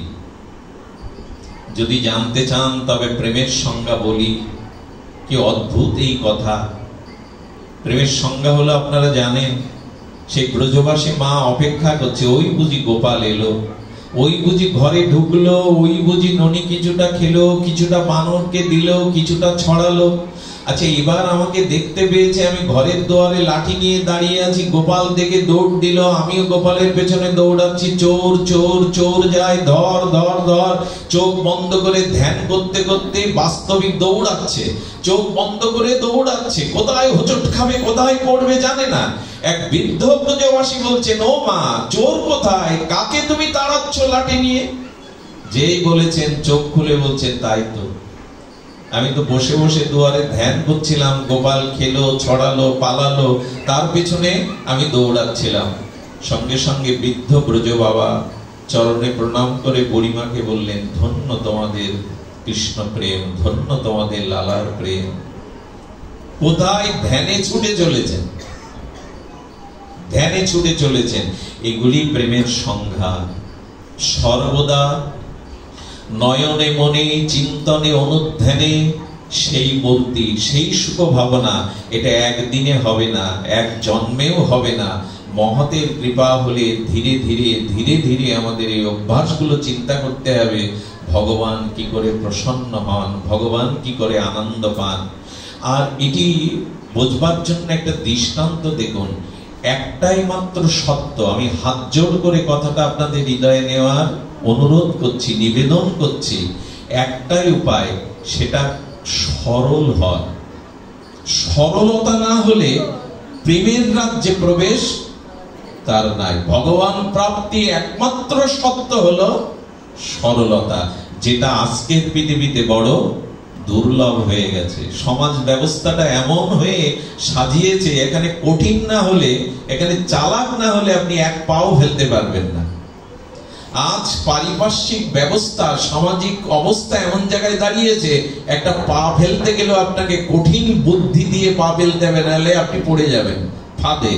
এই জন্য সরলতাটা হারিয়ে যাচ্ছে বর্তমান সময়ে। কিন্তু ভগবান প্রাপ্তির উপায় হলো সরলতা। আর সরলতার দৃষ্টান্ত ব্রজে চলুন। আমি দাপারের ঘটনা বলবো না, তেতার ঘটনা বলবো না, মাত্র 70-80 বছর আগে বৃন্দাবনে একটা ঘটনা শোনায়, বাস্তব শুনুন। আমাদের শ্রীধাম বৃন্দাবনে বাবাজি মহারাজ প্রতিদিন হরিকথা বলতেন। ব্রজের তো হরিনাম হরিকথা সেবায় তাদের অর্চনী, তাদের একমাত্র, আর সকল কিছু তাদের এই নিবেদন। বসে বসে পাঠ শুনতেন। ওখানে এক 18-19 বছরের এক সরল যুবক আসে। সে এত সরল, তার নাম দিয়েছেন ওই আশ্রমের অন্যান্য ভক্তরা ভদু। এরকম একটা নাম দেয়, যারা বোকা সরল হয় তাদের এরকম একটা নাম পেয়ে যায়, নাম দিয়েছেন বধূ। তো বধূ বলছেন গুরু মহারাজকে, আমার কি কর্ম, আমি তো লেখাপড়া জানি না, মূর্খ গুরুদেব, আমাকে একটা সেবায় লাগান। বলেন, বধূ তুই আর কি করবি, যা এই গরুগুলোকে নিয়ে চড়াবি সারাদিন, সন্ধ্যায় ফিরে আসবি। আর শোন, এই গরু চড়ানোটা ব্রজধামে সাধারণ কাজ নয়, কারণ আজও বলরাম এবং কানাই আজও বৃন্দাবনে গাভী চড়ায়। তোর একটা সুবিধা কি জানিস, তুই এই গাভী চড়াতে চড়াতে কখনো তোর লালাজির সাথে দেখা হয়ে যাবে, তিনিও তো নিত্য গাভী চড়ান। সরল কারা জানেন? সরলের সংজ্ঞা কারা? যা কিছু যারা শুনবে ওই কথাতে দৃঢ় বিশ্বাস আসার নামই হলো সরলতা। ওই যে বলে দিল গুরুদেব, ওই কথায় বর্ষির মতো আটকে গেছে তার বিশ্বাস। সরলতা তাকেই বলে, গুরু যা বলছেন সে কথায় নিজের যুক্তি তর্ক বুদ্ধি বৃত্তি না খাটিয়ে ওটাকেই বিশ্বাস করার নাম হলো সরল। মানুষ তো সবার কথায় বিশ্বাস করে, তাই না? আমরা সরলের কিন্তু সংজ্ঞা দেই, সবার কথায় বিশ্বাস করি, এটা তো সরল হলে চলে। তার মানে যে যা বলে সেই কথাতে বিশ্বাস আসার নাম হলো সরলতা। গুরুদেব বলে দিয়েছেন। আর ও কি করে জানেন? গাভীগুলিকে বৃন্দাবনের বনরণ্যে ছেড়ে দিয়ে অপেক্ষা করে। গুরুদেব যেমন বলেছেন, তো রাখালিয়া হয়ে তো গোপাল আসেন, ওই দিকেই তাকিয়ে থাকে। ওই বুঝি নন্দালয়ের দিকে তাকিয়ে থাকে, ভান্ডির মনে তাকিয়ে থাকে, ওই বুঝি গোপাল এলো, ওই বুঝি গোপাল এলো। সন্ধ্যাবেলায় গাভীগুলো নিয়ে আসে আর মনে মনে বলে, কই তুমি এলে কই? গুরুদেবের কথা তো মিথ্যা হতে পারে না। শ্রী গুরুদেব তো বলেছেন তুমি গাভী চড়াতে আসো। আমি সাধন জানি না বলে, মন্ত্র জানি না বলে, আমি খুব বোকা বলে, ভদু বলে, সরল বলে তুমি আমায় দেখা দেবে না? এভাবে প্রতীক্ষা করতে করতে তার নয়নে জল পড়ে। আর খাওয়া না, দাওয়া না, ওই কখনো গুরুদেব যা দেয়, ওই যে প্রসাদ আদি আসে, ওটা ফিরিয়ে নিয়ে যায়। এই ব্যাকুলতা, এই উৎকণ্ঠা। কারণ সরল যারা হয় তারা দেখবেন সংসারের চিন্তা, আয়ের চিন্তা খুব বেশি করে না। কারণ সরলতার ভার ভগবানই নেন। যোগক্ষেম বহম্মহম যোগক্ষেমম বহম্মহম। একমাত্র সরলতাই ভক্তদের গোবিন্দ এটা গ্রহণ করেন। ওর খাওয়ার চিন্তা নেই, নাওয়া নেই। গাভীগুলোকে বনরণ্যে, বৃন্দাবনের বন অরণ্যে ছেড়ে দিয়ে আর প্রতীক্ষা করতে করতে তীব্র উৎকণ্ঠা, তীব্র ব্যাকুলতা জাগলো, কই তুমি তো এলে না। একদিন সারাদিন বললেন, আজ থেকে আমি জল প্রসাদ খাওয়াই ছেড়ে দেব তুমি যদি না আসো। এই করে 2 দিন মুখে কিছু দেয়নি। গোবিন্দ চিন্তা করলেন, আর নয়, এই জাতীয় অপেক্ষামান সরল ভক্তের কাছে ভগবান চিরদিন সুলভ। সরল ভক্তের নিকটে দাদা বলরাম এবং শ্রী কানাইয়া রাখালিয়া আর সেই মুরলীধারী সাক্ষাৎ প্রকট লীলাতে ওর সামনে এসে হাজির হলেন। আর সেই রূপমাধুর্য দর্শন করে বললেন, যাকে বলে দিয়েছিলেন গুরুদেব নিশ্চয়ই এই সে গোপাল। এমন রূপ কারো হয়, এমন ভঙ্গিমা কারো হয়, এমন উজ্জ্বল বর্ণ কারো হয়। এই শোনো শোনো, কি তোমার নাম? বলেন, আমার নাম কানাই। এই আমার দাদা বলে। বলে, হ্যাঁ তোমার কথাই তো গুরুদেব বলেছিল। আচ্ছা, তোমার জ্ঞান নেই, কাণ্ড জ্ঞান নেই, আমাকে এতদিন এভাবে কাঁদিয়েছো, অপেক্ষা করিয়েছো, কেন এতদিন আসোনি? এটাই ভগবান ভালোবাসেন। কেন এতদিন আসোনি? গুরুদেব তো মিথ্যা বলেনি। তুমি প্রতিদিন এই ভান্ডির বনে আছো, গোচারণ করতে আসো, আমাকে কেন এই প্রতীক্ষা করালে? গোবিন্দ তখন সরলতায় হাত ধরে বললেন, বড় ভুল হয়ে গেছে, আর হবে না। তবে শোনো, আজ থেকে তুমি আমার বন্ধু। আমি গল্প শোনাতে ব্যাসপীঠে বসিনি আপনাদের। এই সরলতার কাছে, এই প্রতীক্ষামান সরল ভক্তের উৎকণ্ঠার কাছেই ভগবান ধরা দেন। ভগবান বললেন, আজ থেকে আমি তোমার সখা হলাম, প্রতিদিন দেখা হবে, আর তোমাকে কাঁদাবো না, আর তোমাকে অপেক্ষা করাবো না। নিত্যলীলায় দর্শন চলতে লাগলো। একটা কথা বলি, উড়ে ঘরে যদি হস্তি প্রবেশ করে না হাতি, সেই ঘর কি আর থাকে? নড়ে চড়ে ভেঙে যায়। ভগবান দর্শনের পরে মানুষের অঙ্গভঙ্গিমা, তার চোখের দৃষ্টি, তার ভাব বদলায়। গুরুদেব দেখতে লাগলেন, ভদু তো আগের মতো নয়।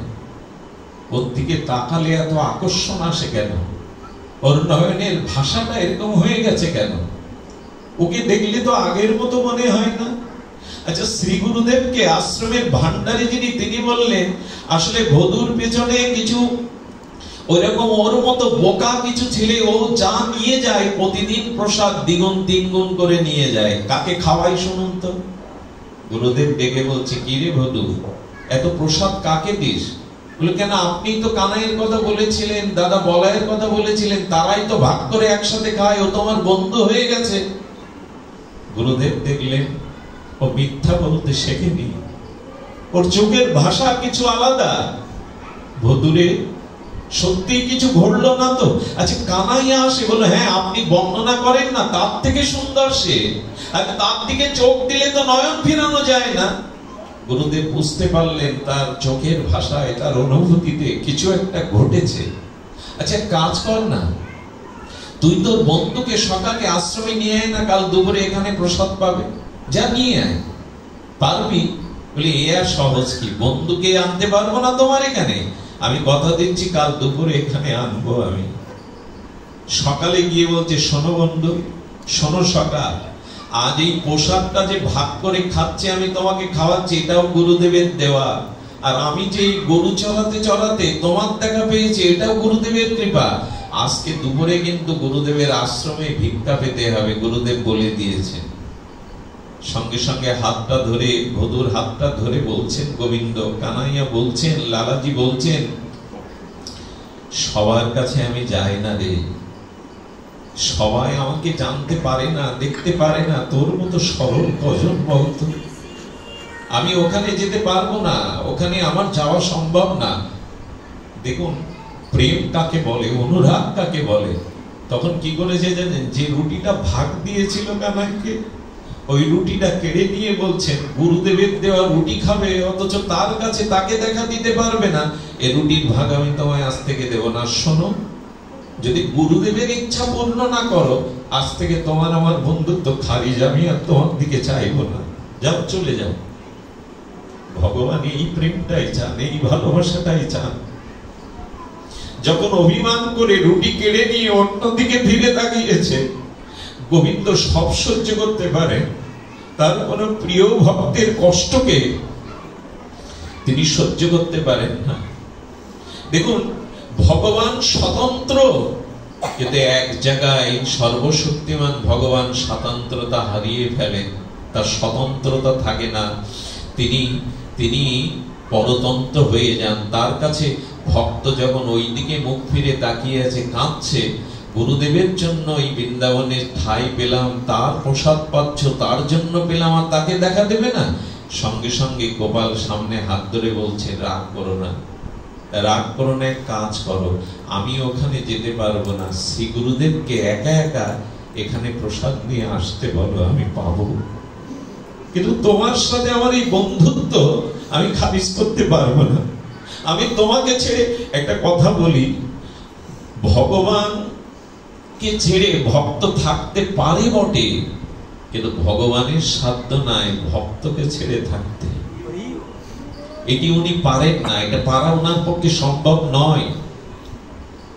এজন্য ভগবান এখানে স্বতন্ত্র নন, এখানে পরতন্ত্র। তিনি ভক্তের অধীন হয়ে যান, সবকিছু উপেক্ষা করতে পারেন। ভক্তের ভক্তিকে, সরলতাকে উপেক্ষা ভগবান আজও করতে পারেন না।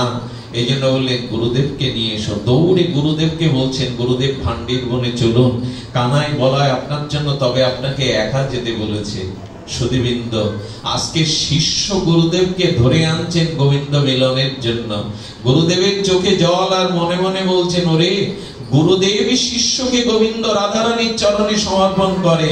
আজ ধন্য আমি, তোর মতো শিষ্যের দ্বারাই আমি ভগবানকে পাচ্ছি, আজ গোবিন্দের চরণে আমি যেতে পারছি, ধন্য তুই। যখনই গুরুদেব এসেছেন, গুরুদেব কি আর সাক্ষাৎ দেখতে পান? ওই একই কথা, তোমার মতো সরলতা তোমার গুরুদেবের নাই, তোমাকে স্পর্শ করতে পারো, তোমার করুণাতেই সে আমাকে দেখতে পাবে। বধূকে স্পর্শের সাথে সাথে কানাই বলাইকে দেখে প্রসাদ দিলেন, প্রসাদ পেলেন অধরামৃত। এটা মাত্র 70-80 বছর দাপারের ঘটনায়, 5000 বছর আগের ঘটনা নয়, 70-80 বছরের এই ব্রজেরই ঘটনা। আমি প্রেমের লক্ষণ বলতে গিয়ে ব্রজবাসীদের লক্ষণা প্রেম ভক্তি বলছিলাম। এই সরলতা, এই ব্যাকুলতা, এই উৎকণ্ঠাই হলো প্রেম। ভগবানের জন্য প্রতিটি ক্রিয়া প্রতিক্রিয়া, শ্বাস প্রশ্বাস তাকে পাওয়ার যে ব্যাকুলতা, এটার নামই হলো প্রেম। কবে হবে এটা? বলে যার হয়েছে তার সঙ্গ নিন, যার হয়েছে তার সংস্পর্শে যান, তার ওই বীজাণুটা আপনার মধ্যে প্রবেশ করবে, তখনই অনুভূতি জাগবে। দেখুন, আমাদের হৃদয়ে বাসনা, কামনা, জন্ম জন্মান্তরীণ আবর্জনা, কুসংস্কারে ভরা। ওইখানে ভগবানের পাদ পদ্মকে রাখুন, ওইখানে ভগবানের লীলাকে বিন্দু বিন্দু আকার করে ওখানে সঞ্চিত করতে থাকুন। তবে হৃদয় থেকে বাসনা যাবে, আমিত্ব যাবে, ভোগ প্রবৃত্তি যাবে, আর ওইখানে ভগবানের নিত্য নিরন্তর চরণ লীলা স্মৃতি এটাই জেগে যাবে। হৃদয়ে ভগবানকে গোপন করে রাখার নামই প্রেম। আমি যদি আপনাদের সামনে খুব কাঁদতে থাকি না, আবেগ জানাতে থাকি, অনেকেই বলবেন মঙ্গলজির হৃদয়ে প্রেম আছে, না হলে কি চোখে কৃষ্ণ কথায় জল আসে? অভিনেতারাও তো কেঁদে আসর মাথায়, যাত্রা মঞ্চে, থিয়েটার মঞ্চেও কাঁদানো যায়। কান্নাটাই যে প্রেম এমন ভাবা উচিত নয়। কেউ কাঁদছে, মনে পড়ে, কান্নাটাই এমন প্রেম নাই। একবার নবদ্বীপে একজন কীর্তন হলেই লাভ দিত, গড়াগড়ি দিত। কীর্তন যেই চরমে উঠতো, সঙ্গে সঙ্গে ধুলায় গড়াগড়ি দিত, লাভ দিত। সবাই বলতো কি প্রেম রে। কিন্তু গুরুদেব একদিন বলছেন, দেখ আমি খুব লক্ষ্য করেছি, জীব গোস্বামীর সন্দর্ভে বলেছেন, চোখের জলের আগে কিছু লক্ষণ আছে, এই লক্ষণগুলো না মিললে চোখের জলটাই শুধু প্রেমের পরিচয় নয়। সেই লক্ষণ আমি ওর মধ্যে দেখিনি। হলো কি লক্ষণ? হলো প্রেমের আগে ভাব, ভাব থেকেই তো ভক্তি বা প্রেম। কিন্তু ওকে আমি দেখেছি, ও কীর্তন হলেই লাভ দেয়, কীর্তন হলেই গড়াগড়ি দেয়। কিন্তু লক্ষ্য করেছিস, আজ 2 বছর ধরে দেখছি কীর্তনেও লাভ দিতে দিতে গড়াগড়ি দেয়, কিন্তু চশমা কোনোদিন খোলে না, ওর চশমা কোনোদিন ভাঙে না। গুরুদেব বললেন, এর মানে ওই লাভ দিলে কি হবে, গড়াগড়ি দিলে কি হবে, ও সতর্ক থাকে যাতে চশমার কাজ না ভাঙে। এরকম যেন লোক দেখানো ভাব না আসে। আসলে কাঁদলেই আমি ভালো বক্তা এমনটি নয়। যদি তার ভিতরে ভক্তির পূর্ব লক্ষণগুলো না থাকে, আদৌ শ্রদ্ধা, সাধু সঙ্গ, অনার্থ নিবৃত্তি, নিষ্ঠা, রুচি, এগুলো পূর্ব লক্ষণ না থাকলে শুধু চোখের জলটাই ভক্তির পরিচয়, প্রেমের পরিচয় নয়। চাই নিষ্কপট ভাব, চাই নিষ্কপট উৎকণ্ঠা, এগুলি তবে চোখের জলের প্রয়োজন। আমাদের উপাসনা চোখের জলে ছাড়া হবে না। মহাপ্রভু, বিষ্ণুপ্রিয়া, সচিমা, তাদের উপাসনাই ছিল শুধু চোখের জল ফেলা। শত বৎসর গোপীরা বিরহিনী মাথুর বিরহে চোখের জলে, কিন্তু তারা গোপন রাখতে পারত। যারা খুব প্রেমিক ভক্ত তারা প্রেমকে বিজ্ঞাপন করে ছেড়ে দেয় না, এই ফেসবুকে লাইভে ছাড়ে না। আমি একজন দেখি আজকে মা দুর্গা, শারদীয়া দুর্গা পূজা হচ্ছে, তা পূজার শুভেচ্ছা জানাচ্ছে কি করে জানেন? দুর্গা মায়ের সামনে এমন করে সেজে গুজে দাঁড়িয়েছে যে দুর্গার আড়ালে পড়ে গেছে, উনি জ্যান্ত দুর্গা হয়ে পোস্ট দিয়ে দিয়েছেন। এরকম বিজ্ঞাপন করবেন না। গুরুদেবের সামনে গিয়ে, সাধুদের সামনে গিয়ে তার কাঁধে ধরে দাঁড়িয়ে আপনি ছবি তুলছেন, গুরুদেবের কাঁধে হাত দেওয়ার আপনার অধিকার নাই, তার চরণে বসারই আপনার অধিকার। এত আবেগ ভালো না, এত বিজ্ঞাপন ভালো না। অবাক হতে হয় আজকাল এই মিডিয়া বিজ্ঞাপন মানুষের গোপন তত্ত্বটাকেও আজ প্রকাশ করে দিচ্ছে। স্বামী স্ত্রীর যে ভাবটি, যে প্রেমটি, এটা বিজ্ঞাপনে যাবে কেন? আমরা ছেড়ে দিতে পারলেই বাঁচি, অন্তরঙ্গ মুহূর্ত গুলো ছেড়ে দিতে পারলে বাঁচি। বর্ষণায় গেছি, রাধারানীর মন্দিরকে পেছনে আমি সামনে দাঁড়িয়ে লোককে বিজ্ঞাপন করছি, এই দেখো আমি এখন বর্ষণায় আছি। এত বিজ্ঞাপন প্রেম না। রাখো প্রেম হৃদয়ে পুরিয়া ঢাকিয়া, প্রেম ঢেকে রাখার জিনিস। এখানে যারা এসছেন আপনারা একবারও কাউকে বলবেন এখানে যে আমার আলমারিতে এত টাকা আছে, এতটা গয়না আছে, সোনা দানা আছে, বলবেন কাউকে? সোনা দানা সম্পত্তি যদি গোপন রাখেন, প্রেম তো আরো বড় সম্পদ, তাকে গোপনে রাখুন। লোককে জানানোর যত ব্যস্ত হবেন, বিজ্ঞাপনে যত ব্যস্ত হবেন, প্রেম তত আপনার থেকে সরে যেতে থাকবে। প্রেমকে কোন গোপিকারা গো শব্দে ইন্দ্রিয় আর বি শব্দে পান যারা করতে পারে, অর্থাৎ যারা প্রতি ইন্দ্রিয় দিয়ে গোবিন্দের নাম ও রস অমৃত সুধা পান করে, হ্যাঁ, যারা সমস্ত ইন্দ্রিয় দিয়ে পান করে। আমরা প্রসাদ পাই মুখে, কি পাই? কেউ কেউ বলে আমি 10 বছর ধরে প্রসাদ পাচ্ছি। আরে পাচ্ছ তাতে কি হয়েছে? জানাবার কি আছে? প্রসাদ পাই আমরা মুখে। আহার মানে বাইরে থেকে ভেতরে যা গ্রহণ করা হয়, আহরণ করা হয়, তার নাম প্রসাদ। আমি মুখে প্রসাদ দিচ্ছি 10 বছর, আর মোবাইলে 2-3 ঘন্টা আবল তাবল দেখছি প্রতিদিন 2 ঘন্টা, ওই প্রসাদে কাজ দেবে না। চোখের আহারটাও ভালো করুন, কানের আহারটাও ভালো করুন, মনের ভাবনাটার আহারটাই ভালো করুন। এই সব মিলে আহার যখন সাত্বিক হবে, তখনই আপনার ভেতরে প্রেম আসবে। সুধীজন, আহার মানে যা কিছু গোপীরা কি করত? সমস্ত ইন্দ্রিয় দিয়ে শ্রী গোবিন্দের নাম রস সুধা অমৃত পান করত, অন্য কিছু পান করত না। এক গোবিন্দ অমৃত ছাড়া গোপীরা সমস্ত ইন্দ্রিয় দিয়ে পান করত। আর প্রেমটাকে ওরা গোপন রাখতো। এই জন্য গোপী কেমন গোপন রাখতো? গোবিন্দও পারেননি গোপন রাখতে। দেখুন, দ্বারকায় 16,108 জন মহিষী, তার মধ্যেও সকালে উঠে রুক্মিণী সত্যভামা জাম্ববতী প্রেয়সীগণ দেখত গোবিন্দের বালিশটা ভিজে। কেন জানেন? ঘুমিয়ে ঘুমিয়ে গোপীদের কথা ভাবতে ভাবতে, ব্রজবাসীদের কথা ভাবতে ভাবতে রাত্রে এত কাঁদত, বালিশটা ভেজা পাওয়া যেত। কখনো কখনো স্বপ্নেতে গোবিন্দ হা রাধে হা গোপী বলে কেঁদে উঠত। আরে চিন্তা করে পারত না রুক্মিণী সত্যভামা, আমরাও তো প্রাণ দিয়ে প্রাণনাথকে ভালোবাসি, গোপী গোপী করে চিৎকার করে কাঁদে কেন আমাদের প্রাণনাথ? ওইটা কি আর বলতে পারে গোবিন্দ? রুক্মিণী দেবী বুঝেছিলেন কেন গোবিন্দ রাধে রাধে বলে কেঁদে ওঠে স্বপ্নের মধ্যে, কেন বালিশ ভিজায়। কেন জানেন? কুরুক্ষেত্রে 100 বছর পরে যখন রাধা মাধবের মিলন হয়, অর্থাৎ ব্রজবাসীদের সাথে দ্বারকাবাসীদের কুরুক্ষেত্রে মিলন হয়, এটা আপনারা জানেন শাস্ত্রজ্ঞগণ।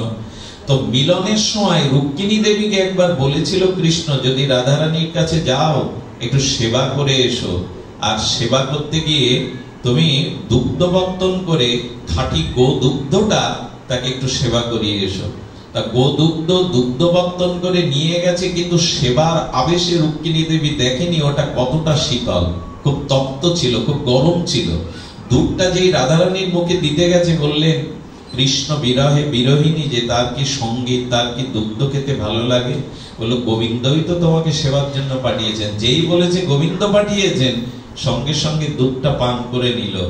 দুধ পান করিয়েছে সকালে, সন্ধ্যায় রুক্মিণী দেবী প্রাণনাথ শ্রী গোবিন্দের চরণ সেবা করতে গিয়ে দেখে ফোসকা পড়ে গেছে গোবিন্দের কোমল চরণে। প্রাণনাথ, তোমার চরণে এরকম লালিমা হয়ে গেছে, ফোসকা পড়ে গেছে, কোথায় তাপ লাগলো? বললো, সকালে তো তাপটা তুমিই দিলে। আমি দিলাম মানে? বলে, রাধারানীকে তুমি যে দুগ্ধটা খাইয়েছিলে, ওই দুগ্ধটা অতি উষ্ণ ছিল, গরম ছিল। বললো, তাতে কি হলো? রাধারানী দুগ্ধ খেয়েছে তো তোমার চরণে কি করে পড়লো? বললো, রাধারানীর হৃদয়ে ওই তপ্ত দুগ্ধটা প্রবেশ করে আমার চরণ পড়িয়েছে, কারণ ওই হৃদয়ে আমার চরণ ছাড়া যে আর কিছু নেই। এসব কথার গভীরতা আমরা মাপতে পারবো না, এসব কথার গভীরতা আমরা মাপতে পারবো না, তবু শুনে রাখা ভালো। হৃদয়ে গোবিন্দ চরণকে এমনি করে গোপনে রেখেছিল ওরা। সুধীবৃন্দ, ওরা কি করতো জানেন? চলো সিজ্জাদ ব্রজ চারণ পশুন নলিন সুন্দর নাথতেতে পদম। কি শব্দ দিয়েছে দেখুন।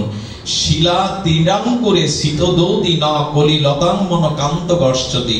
গোবিন্দ যখন তার নগ্ন পায়ে সপদ রমণম বৃন্দাবনের পথে চলতেন, গোপীরার বুকে ব্যথা লাগতো। সুস ফুটে গেলে বুকে যেমন ব্যথা লাগে, গোবিন্দের চরণটা ঘাসের উপরে যখন গোবিন্দ পদার্পণ করত, ওই ঘাসের শক্ত অংশটা গোবিন্দের চরণ কমলে কতটা ব্যথা পাচ্ছে, ওটা গোপী হৃদয়ে ফুটে উঠতো। কারণ কি জানেন? হৃদয়টা তো গোবিন্দের চরণেই দিয়ে দিয়েছেন। ওই চরণে যা ব্যথা লাগে গোপীদের হৃদয়ে ওটাই ফুটে ওঠে। এরই নাম প্রেম, এরই নাম প্রেম। আরে রাধা মাধবের কথা ব্রজগোপিকাদের কাছে বাদ দিন, আমি সাহিত্যে পড়েছি লাইলি মজনুর তাদের কাহিনী, এটা তো জগতের একটা প্রেম, কিন্তু সেখানেও জানা যায় এতটা তাদের ভিতরে অন্তর বিনিময় হয়েছিল যে লাইলিকে বেত্রাঘাত করলে মজনুর গায়ে তার দাগ ফুটে হয়েছিল। জগতে যত রক্তবংশের রমণী আর পুরুষের জীবনে যদি একজনকে আঘাত করলে আর একজনের গায়ে তার ব্যথার দাগ ফুটে ওঠে, ব্রজ গোপিকাদের রাধারানীর তবে কি হবে? এই জন্য ভগবানকে হৃদয়ে, তার চরণকে সুখের জন্য, আনন্দের জন্য সর্বদা হৃদয়ে রাখা, এরই নাম প্রেম। সুধীবৃন্দ, আমি সময় নেওয়ার অধিকার নেই, তবে এইটুকু জানাবো যে প্রেমের সংজ্ঞা বলেছিলেন দেবশ্রীবাদ নারদ। কি বলেছিলেন? তৎ অর্পিত খিলাম চেষ্টাম চরিত, অর্থাৎ আমার সমস্ত চেষ্টা তার সুখের নিমিত্তে যদি হয়, এটা সম্ভব। এটা আহারে বিহারে শয়নে স্বপনে সর্ব অবস্থায় সম্ভব যদি গুরু কৃপা হয়, মহৎ কৃপা হয়, সাধু সঙ্গের অনুভূতি হৃদয়ে জাগে, তবে প্রত্যেকটি কর্ম। আমি দেখেছি ভালো সার্জারি ডাক্তার ওটিতে তিনি অপারেশন করার আগে একবার ভগবানকে স্মরণ করে নেন। অনেক বড় ডাক্তার আছেন, ভগবানকে সমর্পণ করে, রোগীকেও বলে দায়িত্ব ভগবানের, আমি কেবল উপলক্ষ। আর এটাই তো, সব কর্মই ভগবান করেন। আচ্ছা, নিমিত্ত মাত্রং ভব সব্যসাচিন, এ কথা একাদশ অধ্যায়ে গোবিন্দ অর্জুনকে কেন বললেন? যুদ্ধ তো অর্জুনই করলেন নাকি? তীর ছাড়লেন কে? অর্জুনই তো। গান্ডীব সাধনার দ্বারা গান্ডীব পেলেন।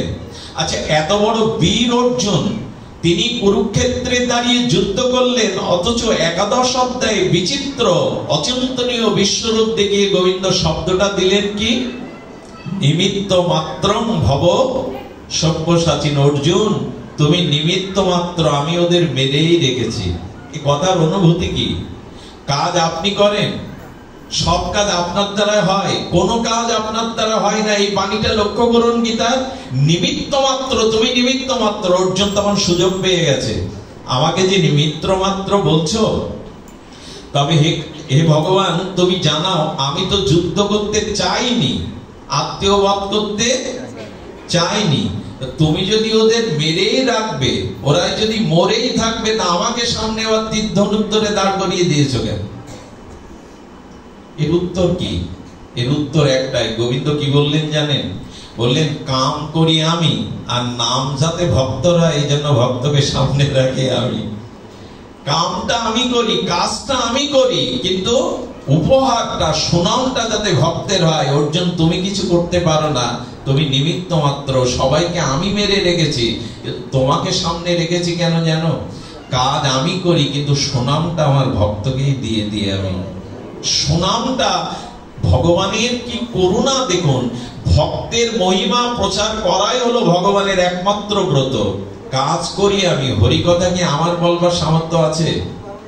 বলছেন সদ্গুরুদেব ভগবান, কিন্তু বাইরে দিয়ে আমাকে সামনে রেখেছেন নিমিত্ত মাত্র।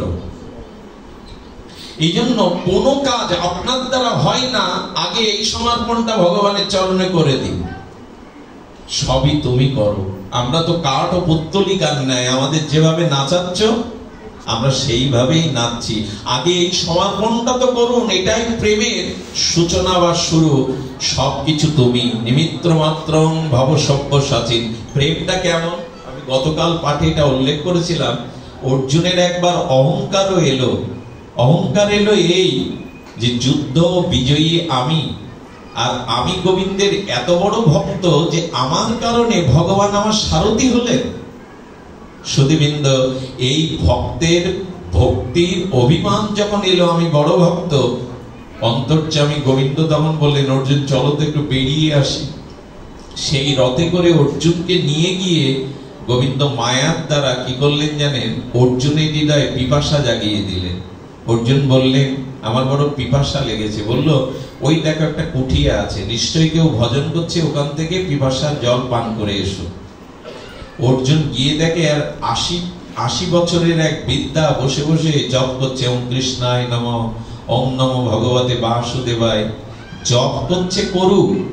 জল চাইতে গিয়ে দেখে বুড়িমার মাথার কাছে ৩টে ধারালো অস্ত্র টানানো, তলোয়ার টানানো ৩টে। উনি ভাবলেন একটা থাকলে বোঝা যেত আত্মরক্ষার জন্য জঙ্গলে, ৩টে কেন রাখা?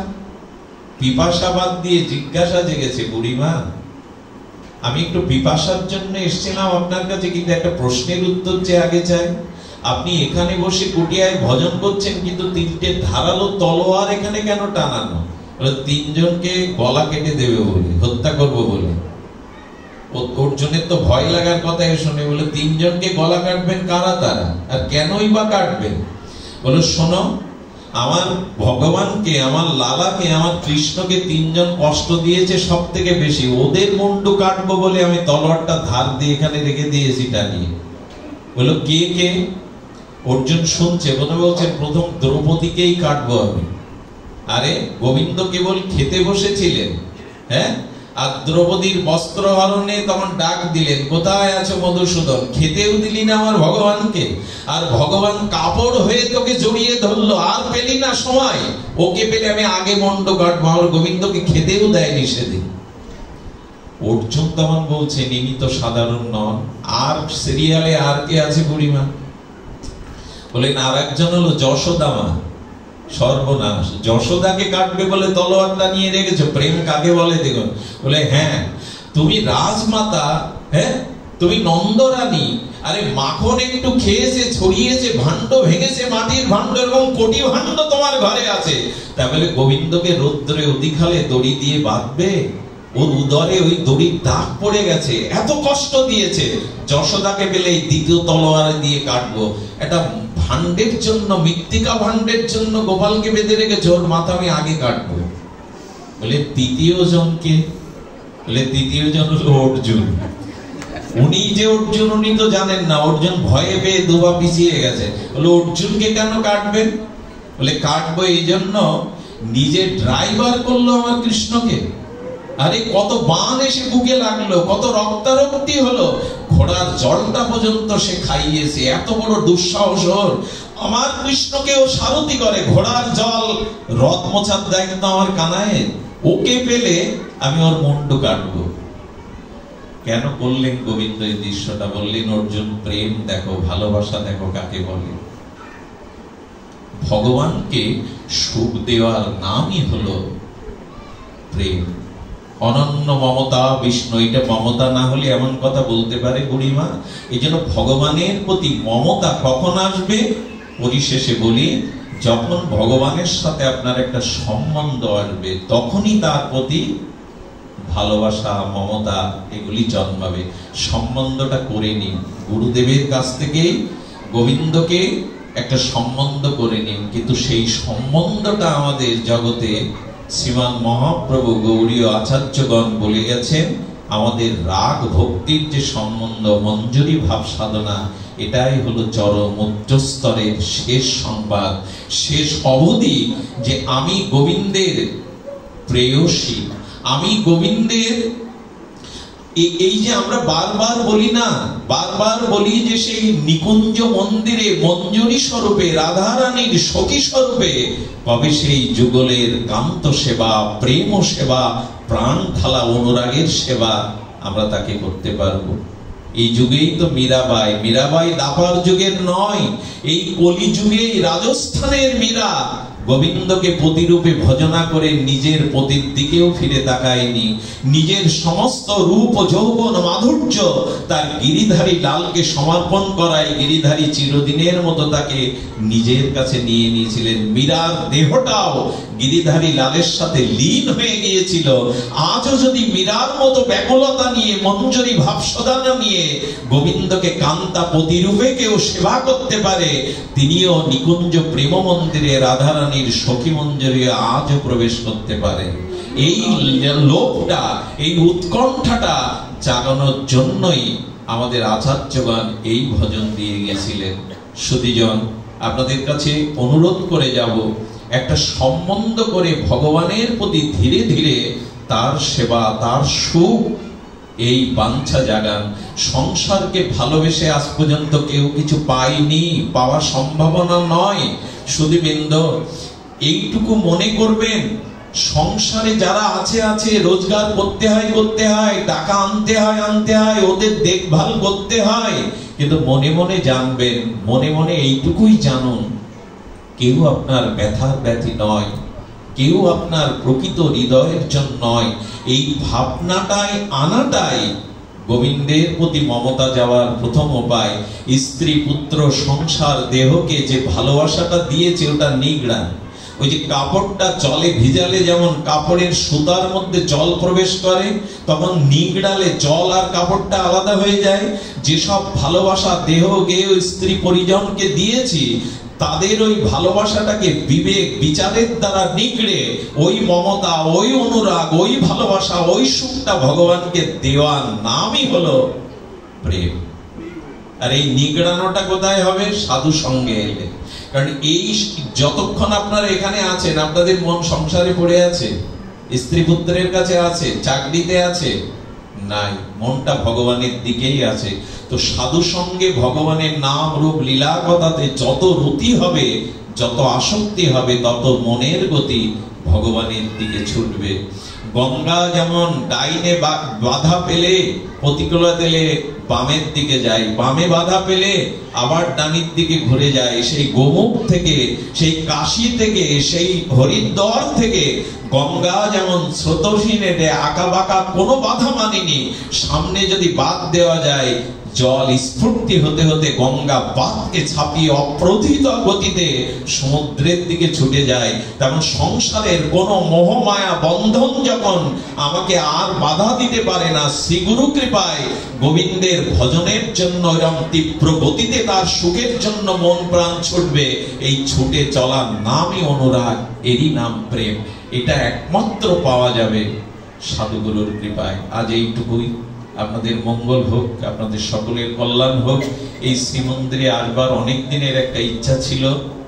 আজকে যিনি অনুষ্ঠানের আনুকূল্য করেছেন, এটা মৃত্যুবার্ষিকী না, ওনার কি নাম ছিল,